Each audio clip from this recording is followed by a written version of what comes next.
ముగించుకుందాం. యోహాను సువార్త చదవబడినటువంటి 1వ అధ్యాయము 6 నుండి 18 వచనాల్లో యోహాను క్రీస్తుని గురించి ఇస్తున్న సాక్ష్యం.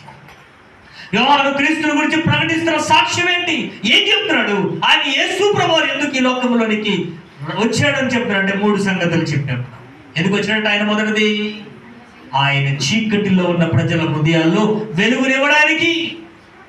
అంత మాత్రమే కాదు, వెలిగించిన మనలను అనేక మందిని వెలిగించడానికి, నిష్ప్రయోజనమైన మనను ప్రయోజకులుగా చేయడానికి ఆయన ఈ లోకానికి పంపడ్డాడు. రెండోది, ఎందుకు ఆయన ఈ లోకానికి వచ్చాడంటే తన కుమారులుగా చేయడానికి, పరలోకపు పౌరసత్వం మనకి ఇవ్వడానికి. ఏ తండ్రితో సహవాసము, ఏ దేవునితో సహవాసము పాపము ద్వారా మానవుడు పోగొట్టుకున్నాడు. ఆ పాప స్వభావము నుండి మనల్ని విడిపించి ఆ తండ్రితో మనం ఉభయులను ఐక్యపరచుటకు, ఆ తండ్రితో సహవాసం చేసి ఆయన కుమారులుగా దత్తపుత్రులుగా మన చేటకు ఆ ప్రభువును ఈ లోకంలోనికి పంపబడినని యోహాను గారు సాక్ష్యం ఇస్తున్నారు.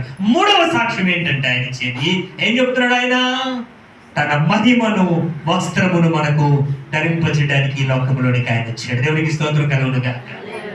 ఆయన మహిమ కలిగినటువంటి వస్త్రము, క్షయమైన ఈ శరీరము, అక్షయత కలిగినటువంటి శరీరము ధరించుకోవడానికి, మర్త్యమైపోయిన ఈ శరీరము, మట్టికి మన్నుగా అయిపోయే ఈ శరీరమును మహిమ వస్త్రముతో మనం నింపి యుగ యుగములు ఆయనతో ఆయన రాజ్యంలో ఉంచుకోవడానికి క్రీస్తు ప్రభువుని దేవుడి లోకానికి పంపాడు. దేవునికి స్తోత్రం కలుగునుగా.